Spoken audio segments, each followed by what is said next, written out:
మేషరాశి వారికి ఈ వారం చాలా అనుకూలంగా ఉంటుంది. వృత్తి ఉద్యోగాల పరంగా, వ్యాపార పరంగా బాగుందని చెప్పొచ్చు. అయితే ఈ రాశి వారికి మార్చి 29వ తేదీ నుండి ఏలినాటి శని ప్రారంభం కాబోతుంది. కాబట్టి ముందుగా శనికి తైలాభిషేకాలు, శనికి జపం, అఘోర పశుపతి హోమం చేయించుకోవడం చెప్పదగిన విషయం. ఉద్యోగస్తులకు ఉద్యోగంలో మంచి స్థానం లభిస్తుంది.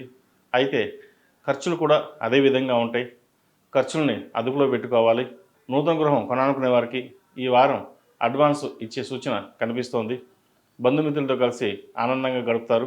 విహారయాత్రలు చేస్తారు. దైవ దర్శనాలు ఎక్కువగా చేసుకుంటారు. వ్యాపారస్తులకు వ్యాపార పరంగా గత వారం కంటే ఈ వారం బాగుందని చెప్పవచ్చు. గత వారం లాగే ఈ వారం ఆర్థిక లాభాలు బాగుంటాయి. నూతన వ్యాపారాలు పెట్టుబడికి మంచి సమయం అని చెప్పవచ్చు. కలిసి వచ్చే కాలం కూడా చెప్పవచ్చు.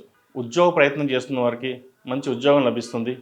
విదేశాలకు వెళ్ళాలనుకునే వారు కూడా ఈ వారం బాగుందని చెప్పచ్చు.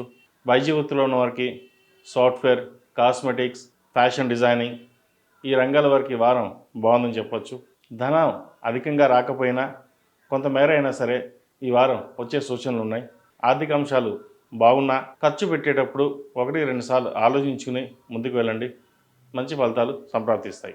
అలాగే ఆరోగ్యకరమైన జాగ్రత్తలు తీసుకోవాలి. మోకాలు నొప్పులు, స్ట్రెస్కి గురి కావడం, అలాగే అరికాల నొప్పులు, గ్యాస్ట్రిక్ వంటివి ఇబ్బంది పెడతాయి. వాటి విషయంలో జాగ్రత్తలు తీసుకోండి. ఈ రాశిలో జన్మించిన స్త్రీలకు వృత్తి ఉద్యోగాల పరంగా, వ్యాపార పరంగా అభివృద్ధి బాగుంటుంది. మంచి పురోగతి కనిపిస్తుంది. అయితే కొన్ని అనాలోచిత ఖర్చుల వల్ల, అనాలోచిత నిర్ణయాల వల్ల నష్టపోయే అవకాశం గోచరిస్తుంది. కాబట్టి వాటి విషయంలో జాగ్రత్త వహించడం అనేది చెప్పదగినది. నూతన వ్యాపారాలు పెట్టడానికి భాగస్వాములు కాకుండా మీకు మీరుగా కొత్త ప్రాజెక్టులు, అలాగే వ్యాపారం కొత్తవి ఏమైనా ప్రారంభించాలంటే ప్రారంభించండి. దానివల్ల మంచి ఫలితాలు సంప్రాప్తిస్తాయి. విద్యార్థులకు ఈ వారం బాగుందని చెప్పచ్చు. మెరిట్ మార్కులు సాధించగలుగుతారు. అయితే ఎడ్యుకేషన్లో కొంచెం స్ట్రెస్ అనేది ఎక్కువగా ఉంటుంది. వాటిని తగ్గించుకునే ప్రయత్నం చేయండి. ముఖ్యంగా మేధా దక్షిణామూర్తి స్తోత్రాన్ని పఠించడం, మేధా దక్షిణామూర్తి రూపుని మెడలో ధరించడం చెప్పదగిన విషయం. కుటుంబంలో పెద్దల ఆరోగ్యం పట్ల కొన్ని జాగ్రత్తలు తీసుకోవాలి. చిన్న చిన్న ఇబ్బందులు వచ్చే అవకాశం గోచరిస్తోంది. అనుకోని ఖర్చులు ఎదురయ్యే అవకాశం కూడా కనిపిస్తోంది. వివాహం కాని వారికి వివాహ ప్రయత్నాలు ప్రారంభించవచ్చు. ఈ సంవత్సరం మంచి సంబంధం కుదిరే అవకాశం కూడా కనిపిస్తోంది.